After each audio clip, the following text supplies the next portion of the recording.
Okay, here we go. Well, very good morning to you if you're in the Caribbean or the Americas. Good afternoon if you're in Europe and the Middle East. And of course, very good evening as usual to our viewers in Asia or the Australian continents.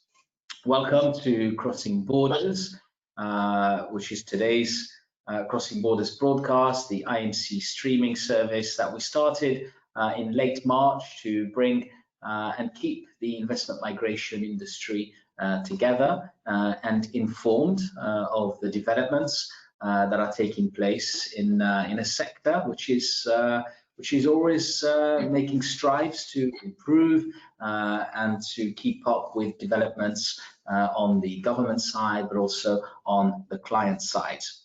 If you haven't seen one of our broadcasts before, then please go to YouTube, type Investment Migration Council, and there you'll see a back catalogue of all our Crossing Borders programs available to view at your leisure. And whilst you're there, don't forget to hit the subscribe button and you will be kept informed of all the latest videos that we publish. Today's broadcast is brought to you with the support of Enterprise Greece, the investment and trade promotion agency based in Athens. So thank you very much to Enterprise Greece for supporting today's broadcast. Remember that you can ask any questions or lots of questions, make some comments to today's speakers on the topic of conversation. You can use the widget in the GoToWebinar panel, which is on the right hand of your screen.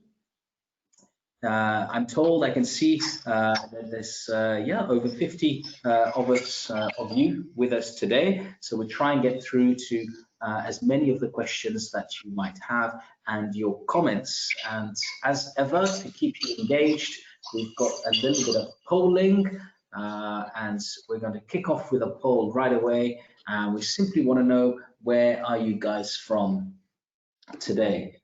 So we'll give you 5 seconds to answer that, and once we reach 80%, we'll close the poll.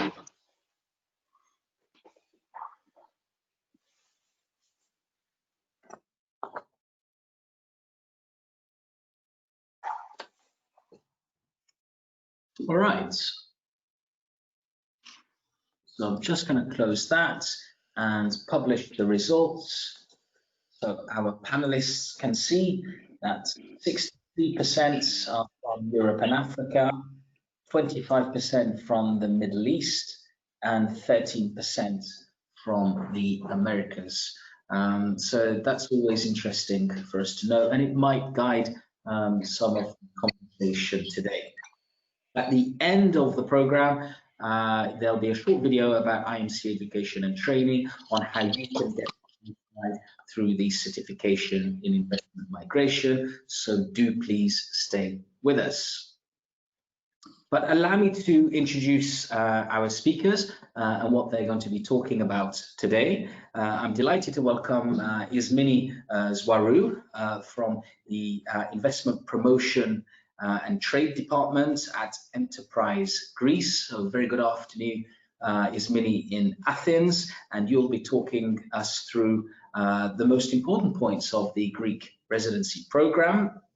And I'm also delighted to welcome Yanica Woods, who's a senior lawyer and head of the Malta operations for the Global Information Consulting Group, which is a Malta-based residency and citizenship planning firm. And Yanica will be talking us through the Malta Individual Investor Programme and of course the Malta Residency Programme as an EU offering and what some of the advantages are. And I'll be definitely interested to hear about some of the potential challenges that this programme is rolling out in the next few months.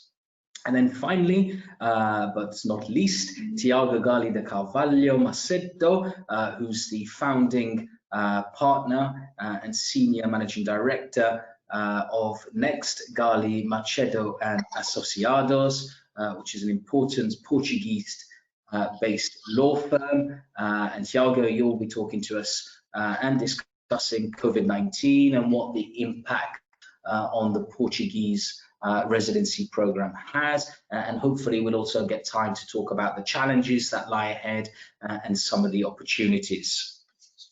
So I want to start with Ismini from Enterprise Greece, and really some of the things that's come through on these chats is everybody wants to know how a country has been affected by COVID-19, of course, but particularly given that we are an investment migration organization, our viewers want to know how has this pandemic affected the Greek Golden Visa program, and how this potentially can change the mechanics of the Golden Visa program in Greece going forwards. So I'd appreciate some of your thoughts on this, Ismini. Thank you, Bruno. Good afternoon. Good afternoon, Thiago and Yanica, and to everyone that is watching us. First of all, let's say that Enterprise Greece is the official agency of the Greek government under the auspices of the Greek Ministry of Foreign Affairs, which promotes investments in Greece, exports from Greece, and make Greece more attractive as an international business partner.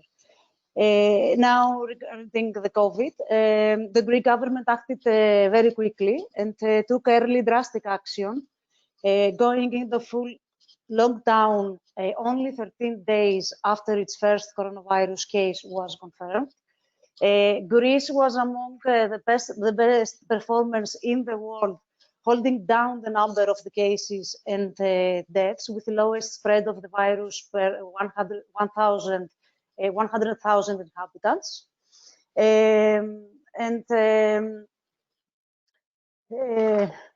Of course, I think as in every country, the global recession had a negative impact, also in the Greek Golden Visa program. The numbers for the first semester are approximately 400 residence permits until now. However, the interest at this time it's still strong. The last 2 months, we have received a very large number of questions about the program, and for all 3 options, which is something very good for us. Now, of course, we have to do some steps in order to adapt the processing methods in order to move forward with the applications. So during the last months, the Greek government has took measures to facilitate the Golden Visa application. From 18th, for example, from 18th of May and until 31st of December of 2020, the applications can be submitted not only to any one-stop service of the Aliens and Immigration Department at the decentralized authorities in Greece, but also to the Ministry of Migration and Asylum. This is one good step to fasten the procedure. Then the collection can be made by showing not only the original passport, but also a certified copy of the passport. After that, the collection of already issued Golden Visas and submissions of additional documents can be done via courier. If the biometric data of the Golden Visa, if it's necessary, they can be given at a later stage, but only if it's necessary. If someone can't come in the country, then he can give biometric data in a later stage. The Greek Ministry of Migration, Immigration and Asylum is in the process of digitalizing the whole procedure. This, of course, will take time, but it's something that it's going now. Okay.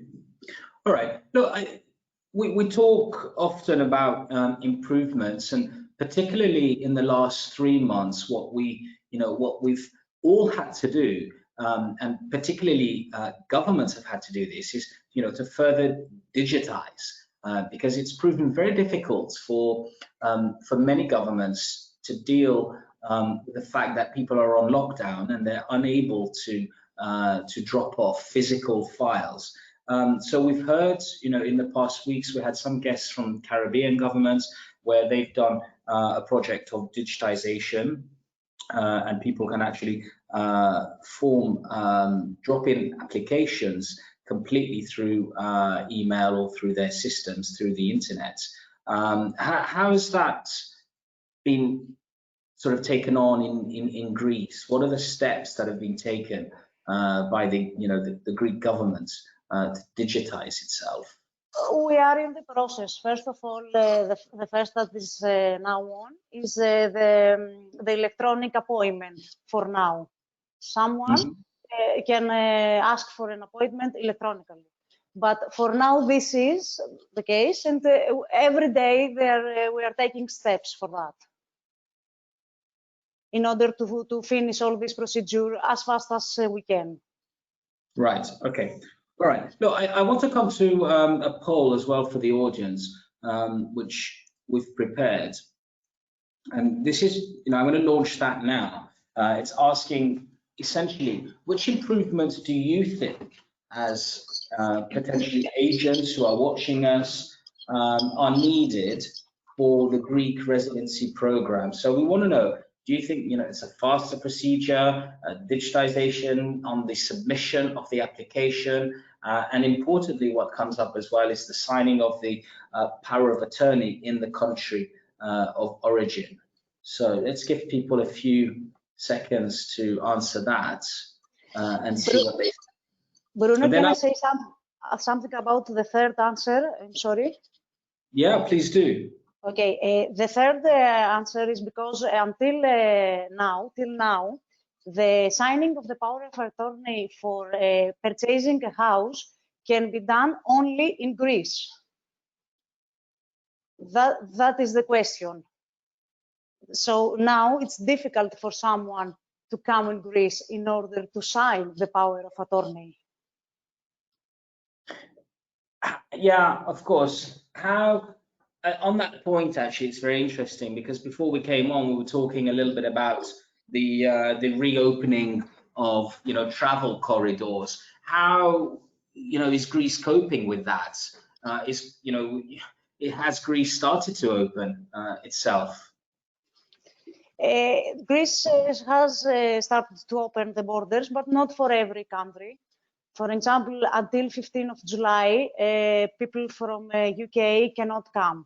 After 15th of July, they will be able to come, or Chinese people. Borders are not open for everyone. Ismini, what about people from China? The same. For now, for people from China, the borders are closed.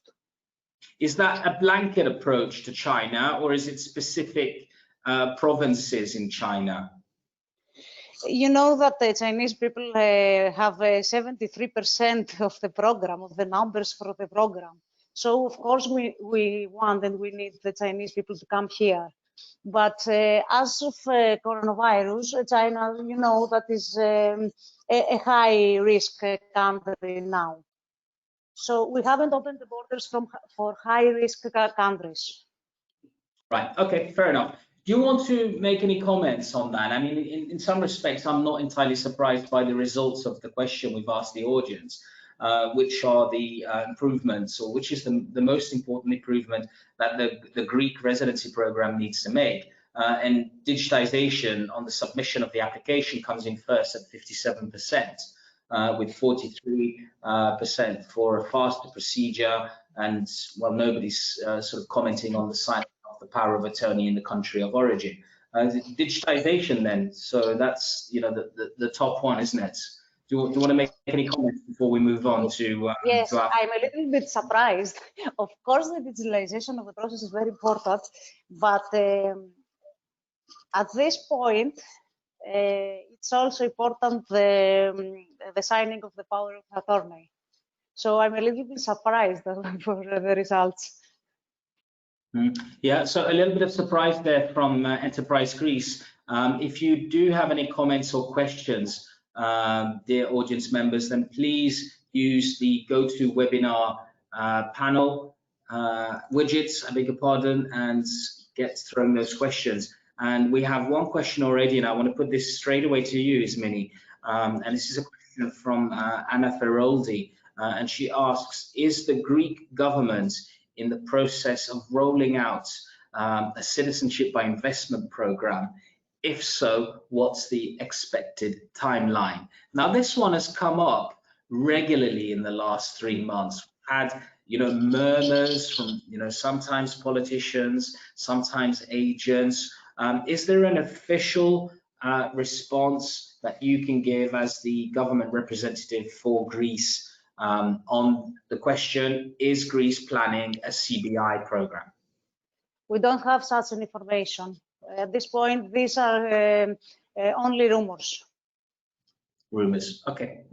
Thank you very much. I'll come back to you a little bit later on, but I want to come to Yanica, and we'll stay in the Mediterranean basin before we move to the Atlantic and Tiago in Portugal. What's in your opinion, Yanica, given that Malta has 2 programs, in fact, it has the Malta visa and residency program. It's had that for a number of years. That's been built on a strong pedigree of various programs that Malta has had in the past to attract high net worth individuals and talent to its shores. And then recently introduced, I think maybe 6 years ago now, the Malta Individual Investor Programme. I guess my question that comes up in conversations sometimes is, Malta is an important player on this market and is often seen as the leader, particularly in the citizenship planning programs that are available. What's happening on the ground in your country in regards to both these programs, please? What updates can you share with us? So good afternoon, everyone. Good afternoon, Bruno. So in terms of the MRVP, the program still stands as is. So no changes affected the program as yet. So the elements still remain as they are. Obviously, from a corporate view, we've seen that following the outbreak and the impossibility to travel, there was a shift in program. So there were clients that opted for the MRVP because they could start straight away, as opposed to the IIP, whereas they need to travel for an initial biometric residency appointment. Now, in terms of the IIP, as I guess a lot of people are reading on the news, this is going to be repealed very soon, and the new law is going to be passed, whereby it will become a residency program which will allow citizenship eventually, either after a period of 12-month residency or after a period of 3-year residency, depending on what the applicant would choose. The fees will change as well, and the property fees are going to be amended as well. So what has been reported is that a purchase of property has increased from 350,000 to 700,000, and rent will go up from 16,000 per year to 18,000. Obviously, government is still discussing with stakeholders, and there's going to be more information hopefully in the coming weeks and months. Okay, can I ask, Yanica, with regards to the changes that are starting to be communicated? I know your minister responsible for the program, Mr. I think Alex Muscat, his name is, talked to the press last week or a couple of weeks ago, and this residency issue that comes up. You say it's a residency program that leads to citizenship, which is very interesting in terms of the mechanics that are being changed with that. You've got options. Let's take the 12-month option.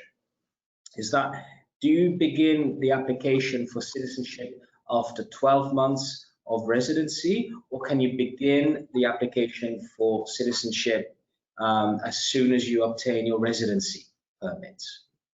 Well, as in given that the law hasn't yet been passed and the discussions haven't actually been finalized, it's very hard to say exactly how the process will be. However, as far as we are understanding from what has been discussed by Parliamentary Secretary Alex Muscat over the news, is that the application for citizenship will be lodged after the 12-month residency period. Right. Okay. I threw you a bit of a curveball there. I know it's nothing is incredibly finalized. I want to hold that thought, and just want to go back to Yasmini actually, because I want to talk a little bit about some stats and figures that you've put to us. Can you see the slide on the screen, Yasmini? Yeah. Can you talk us through this, please? Can you hear me? I can now, yes. Okay, I'm sorry. Since the commencement of the program, 7,825 resident permits have been issued to real estate owners. From these 7,825, 73% has been issued to Chinese citizens. And 2019 was a very good year for the program. 3,339 residence permits were issued only last year, 2019. So the program, as you can see, is going very well. Yeah, it's amazing the numbers that come from China. I would presume that there's some pressure on government to open up the travel corridor with China right now, because there must be a bottleneck taking place in China with people that need to come into Greece and sign official papers, right? Yes, I believe that too. We don't know that officially, but I believe that too. That Chinese people now need again to come in Greece. They want to come in Greece. We have many questions from Chinese people. All right, okay. About this. I want to come to Tiago. You're based in Portugal, of course, but you're a frequent traveler. You have an office in Brussels as well. Some changes were foreseen to the Portuguese Golden Visa Programme, particularly Lisbon, Porto, and essentially the coastal areas were supposed to be excluded as qualifiable investment areas. Is this still going to happen in the near future? What is being planned in the future, please? Well, first, hi Bruno, hi everybody. It's a pleasure to be here, and congratulations for this event. I think it's needed to clarify mainly with COVID and what's going to happen after COVID. Well, the question, and going directly to your question, it's true, before COVID, the Portuguese government, as it was making a pressure on real estate pricing, especially in Lisbon, what they were planning to do was to take Lisbon, Porto, and some of the coastal areas. The problem is COVID came, and let's say the pressure that was underway has been highly reduced. So I think in the near future, the Portuguese government won't be able to implement it, and it wouldn't be wise to implement it. But anyhow, what we see is also Portugal has fantastic landscapes inland, in the interior. Remember, Portugal only has 100 kilometers wide, and there are beautiful from the Douro to Alentejo, and these are areas that are outstanding, and I think even for the investors, where they could have a greater upside on these areas that they could have, for instance, in Lisbon or in Porto. Porto still has more, but Lisbon, the prices were already quite high, as Portugal became one of the trendiest countries for immigration, for tax reasons, I was reading an article. I don't know if you read it from IMI. This was, let me see, from July date. And it's a fantastic article and compares an index where quality of life, Portugal, #1 in the world, talk about in the world, comparing Canada is the 11th and the USA the 44th. I'm not going to talk about Greece. There is the number because I don't want to be comparing, but with the major countries of RCBI is definitely second. Peace index, third country most secure in the world. Health system 12. Cost of living 49. Canada 68, US 74. And on the health system, Canada was the 30th and the USA 37th. On the peace index, Canada the 6th, we are the 3rd, and the USA the 121. So this is elements that I think will make the Portuguese program a success as it has been having. It's a program that since the beginning there were some criticism around it, internal criticism. Today I think people understood that is to bring help to the country, and even more as one of the first global countries to exist.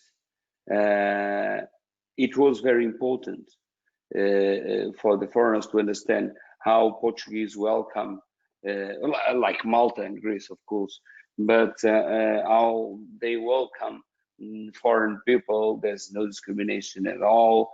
The economic system is quite open. So, and the program itself, it's quite interesting. Even if they don't want to come to live in Portugal, they only need to have 7 days a year.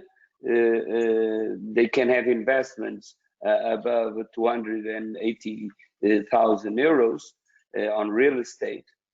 So I think it has been highly competitive, and it's why during this crisis it didn't move much.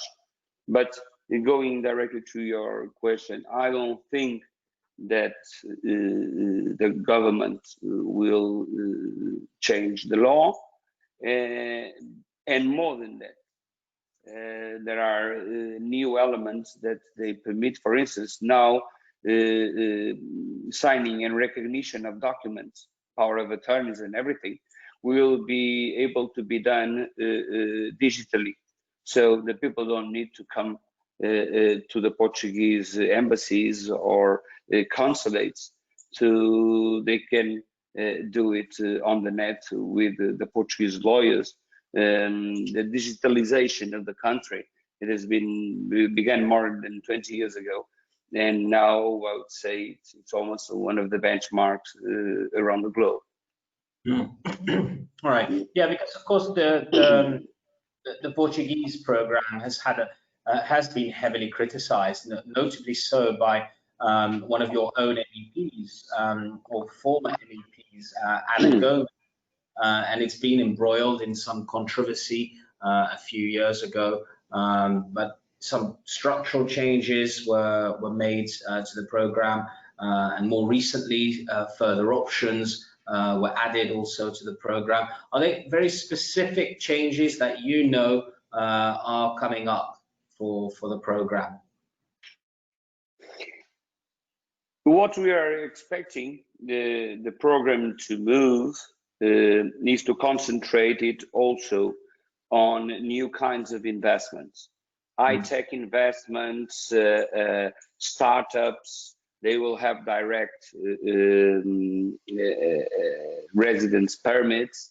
I think they want to go a little bit out of the real estate There, of course, there will be in the interior for sure, and I think still in the coastal areas. I think if it will change something, it will be only in Lisbon, limited to the Lisbon area, because we sorry. Yeah, no, I was going to say let's launch another poll for our audience on the Portuguese program, and we want to ask is, would you consider the Portuguese program as a secure option? So let's see what you think. Submit your answers as usual. We'll stop the poll when we come to 80% of the voting. Quite a lot of engagement. Again, if you have any comments or questions for our panelists, please do.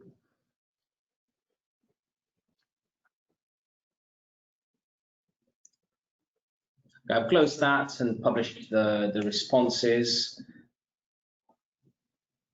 Comments, Tiago? Well, it looks like I haven't been quite clear what I'm saying. No, it's normal. I think it's structural. That one thing we have is Portugal normally keeps the promises, and we've been doing that and paying our debts. So as a country, so I think in terms of security, I think it's and remember, you also now can go also directly to IB2 in the US with a Portuguese passport. So there are some advantages today that with the backlog that exists in the US, that's also highly interesting. But I think it's not. Can I just hold you on that? What did you mention about the US? Did you say EB2 visas? Yes, Portugal has agreed with the US government that the key will be automatic. Right, so that's quite a recent development. So if you're Portuguese, you can enter the United States on an EB2 treaty visa, right? Yes. Okay, and that's interesting because we know that Grenada uses this this option for its, as a mechanism to attract foreign direct investors, new citizens to its citizenship program on the basis that they can then enter the United States on the E2 treaty, right? Yes, because imagine two things. Even if you want to go to the US to make your living on the US, you come to Portugal, after 5 years, you can have your Portuguese passport. After having your Portuguese passport, you can just take the plane and ask for the IB2. This is an outstanding, and with a low cost, and you don't even need to live in Portugal, because one of the major assets of our program is that you only need to be 7 days per year or 14 in 2 years in a row. So it's a vacation. So you don't need to move and live definitely in Portugal. I think it's a fantastic country to be living, but there are people that are established elsewhere. So it has this big advantage. Yeah, it's an interesting value proposition, given that if your ultimate aim is to live and work in the United States through the EB5 program, the backlog is, for Chinese, it's, so this, provides a quicker route, and you get European Union citizenship. I want to come back to Yanica on the basis that the MIIP is making some changes in the months ahead, and I know that all the details are not published, so I apologize if I throw you a curveball again. But what does come up time and time again, and the IMC is quite supportive of this, is diversifying the FDI sources and the distribution options available for clients. So typically, often very popular is a donation to a government. And then, also very popular is real estate. But there are gaps that need to be filled in economies, particularly post COVID-19. And what we saw in Portugal a few months back is more options being offered. Greece has done that as well. Options like investing on the secondary stock market, investing in high-tech funds, or in the case of Greece, you can invest in alternative investment funds outside of Greece. So you can invest in a fund which is managed in, let's say, in Frankfurt, as long as that fund is then investing its assets into Greek real estate, then that's completely acceptable. So there's a lot more options for investors on the table. So my question is, what do you know of the potential changes that Malta will make in offering diversified investment options? Well, as far as we've heard, it's going to be roughly the same elements to the program. So there's going to be the property element, and there's going to be the donation, the contribution element for sure, which have been stated by the parliamentary secretary and have already basically discussed the values of how much these would be. In terms of diversification, I think one has to look at what kind of income from the program the country is looking at. And for Malta, the bond option has never been kind of too attractive, considering the stock market in Malta is quite a small one, and with each applicant, investing 150,000 worth of bonds, it already saturated a bit the market. In fact, it's very hard now to find, let's say, bonds for both IIP and MRVP from the secondary market. So for our clients, it's sometimes, it's not as easy to invest if they wish to invest in a particular bond. So it, I guess, depends on each country per se, which option in terms of investment they wish to opt for. In Malta, we've seen now, especially with the COVID, that the funds from the program have served us very well, and that government has managed to help a lot of businesses in the country through the funds that came from the IIP, right. Those funds generated from the IIP. So it was kind of a good plan to have this national fund from the proceeds of IIP to help locals when need be. But as far as we've heard, it's going to remain, the IIP is going to remain mostly a donation element. Okay, I want to put a poll together as well. This, a little bit targeted to Malta. I'm going to launch that now for the audience, and we'll focus a little bit on the clients as well. And we're asking is, what do you believe your target clients, assuming that most of our audience are in fact agents and not direct clients. So what do you believe your target clients will primarily look for in second residency solutions post COVID-19? So choice of 3 answers there: affordable cost, ease of application process, or the end results. So we'll put that to you, and just coming up to 70%.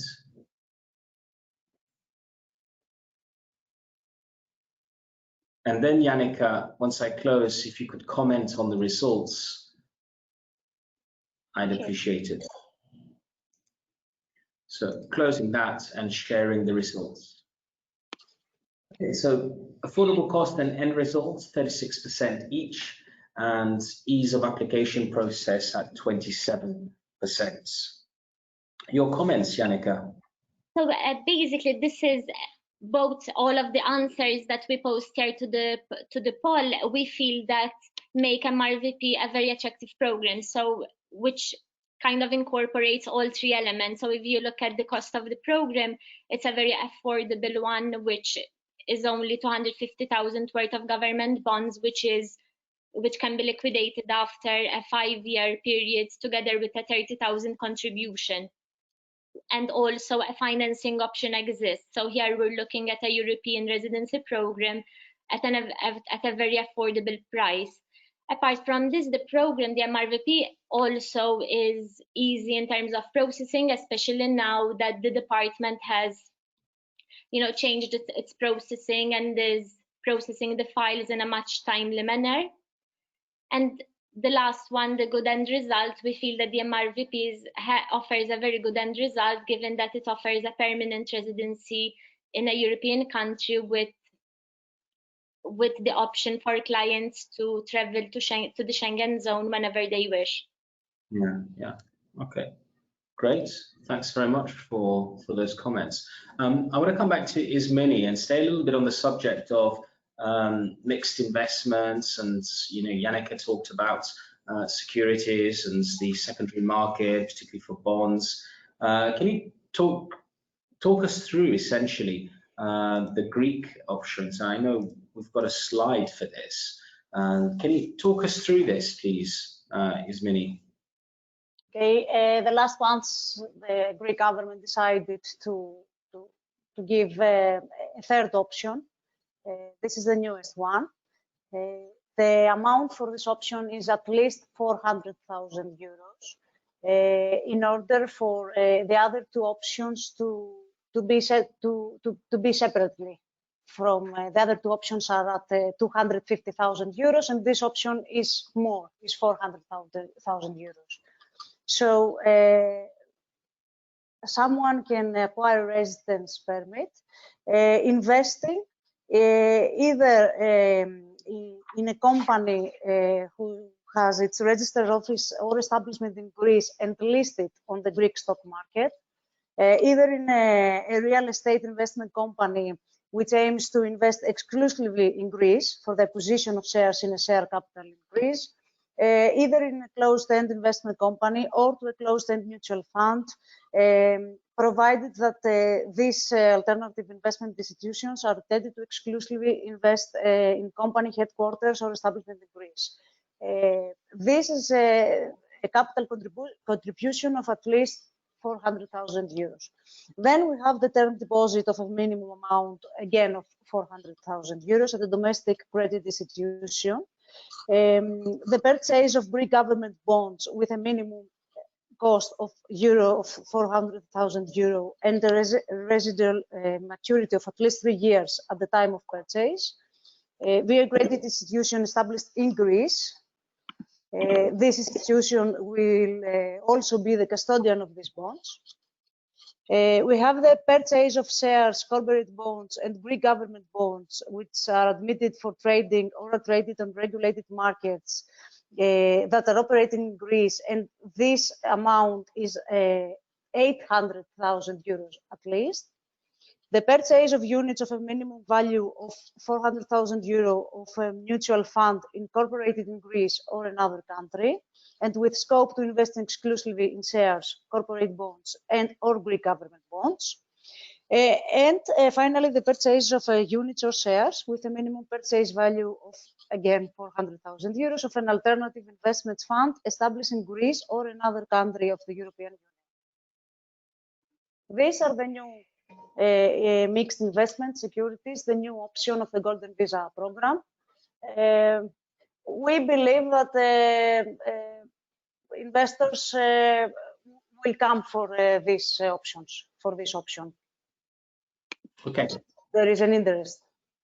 Thank you. I'm conscious a little bit of the time, but I want to do a round robin and ask you all what's next for two things. First of all is how you see the industry in the next 12 months and how you see developments in your country in the next 12 months. So we'll start with Tiago. Look into your crystal ball, please, and tell us what you think is coming around the corner. And let's hope it's not another wave of this nasty respiratory disease. Yeah, Bruno, you need to have a little bit of a crystal ball because nobody knows what's going to happen due to this pandemic mess that we are involved in. One thing is for sure, what we've seen during the crisis is that the number of people interested in the program didn't reduce, and even more grew. The reasons was that people saw how Portugal dealt with the crisis, and they understood that the health system, the Portuguese health system, was up to the challenge to this and to other big challenges. So as an option to come and live a secure place to be, it has been considered a secure place. So in this way, I think it's going to even grow the number of applicants. Staying on that, do you think that the health system or health systems are having a big impact on the requests, the driving force behind the requests that you are getting from potential clients? Are they asking questions about the health system? Yes, definitely, especially from countries that their health system is inexistent or very poor. They are asking a lot about the health system, and they have the figures. Our system never went in critical situation. Everybody was well treated. And I think Portugal has been doing a fantastic investment during the last more than 30 years on the health system, and now it was the proof of that, private and public. So a lot to go directly to your question. Yes, a lot of people are one of their option on the programs is the healthcare system, and the strong it is, because remember, in Portugal the public health system is completely free, so that's also something to take in account. Okay, all right, Yanica, is that also, please delve into your crystal ball, but is the health system now a consideration for clients that you are advising on a daily basis? To be honest, we didn't have such requests from our existing clients or prospective clients. What we've seen is, however, that clients are opting for those programs who do not require travel straight away. Obviously, travel was impacted, so that was one of the main concerns of clients. So we've seen clients, shifting from Maltese program to a Caribbean program where they do not need to travel immediately. That, yes, we've seen. So we think that eventually programs which do not require immediate travel will be very attractive to clients to start off straight away. And obviously, on a general and local point of view, we know that now the citizenship program will be closed off and that a new program is going to be launched. So we look forward to see the new regulations, and hopefully it will be a program which is as attractive as the IIP was. Do you think that new program will be capped? We know that the previous program was capped at 1,800 applicants. I don't think Malta has reached that just yet. And obviously COVID had an impact on this, most probably, as you mentioned yourself, the clients diverting to the Caribbean. Do you think the new program will have a cap on it? Well, I guess it's hard to say, but yes, I do believe there's going to be a cap like there was with the citizenship program. All right. Okay. Thank you very much. Ismini, please delve into your train of thought, your conversations that you're having with potential clients in your role at Enterprise Greece. What's the outlook for the future? What's next? I think, first of all, I agree with Yanica. She's right that we don't have questions about the healthcare system. Everyone is waiting to come in Greece, and this is the problem right now. So I believe that when the borders again are open, that many people will come for the Golden Visa program again. They are waiting to do this. So we are positive for the future.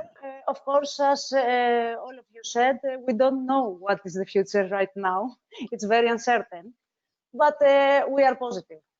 Greece and the other European, also Portugal and Malta, and Greece, it's a very safe country. European countries are safe. So for someone, for example, for a Chinese citizen, they want to come here for the weather, because it's safe, because it's easy. And all three countries are beautiful countries to visit. Exactly. Greece and Malta, Valletta, Portugal with Porto, with Lisbon as well.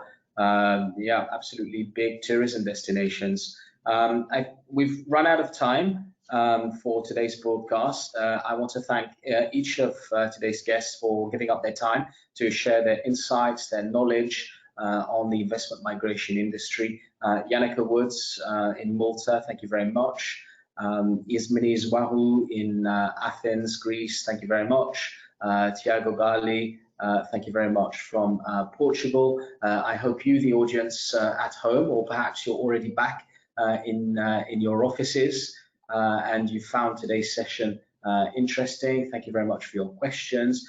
Please remember that in the widget you have information about the Investment Migration Council, and there's some information about today's supporting partner, Enterprise Greece, on their program. If you're not already a member of the IMC, please visit our website for information joining and supporting the work of our association. Lots of updates on what's happening in the industry right now and in the future. We'll be back on Wednesday, the 15th of July, same time, 2:30 Central European time, and we will be discussing a subject which is a little bit different to what we usually discuss, but I have an absolutely terrific speaker from Canada with us, Ada Alatrash, who will be discussing with us the misunderstood notion of feminism and the urgent need for a call of a collective movement to continue to help women in humanity across nations, and especially today when domestic violence is on the rise during the SARS-CoV-2 pandemic. So please do join me. Ada is a very good friend of mine. I've known her for more than 5 years. She's written a book about displaced persons and migrants. She has first-hand experience of this. She's a professor in a top Canadian university, so that really is a Crossing Borders broadcast not to be missed. Once again, thank you very much to all my guests today. Wishing you all a fantastic day ahead if you're still having your morning coffee, and a very good night if you're finishing your supper and soon going to bed. We'll leave you with a short video about how you can get trained in investment migration. Thank you very much. Thank you. Thank you.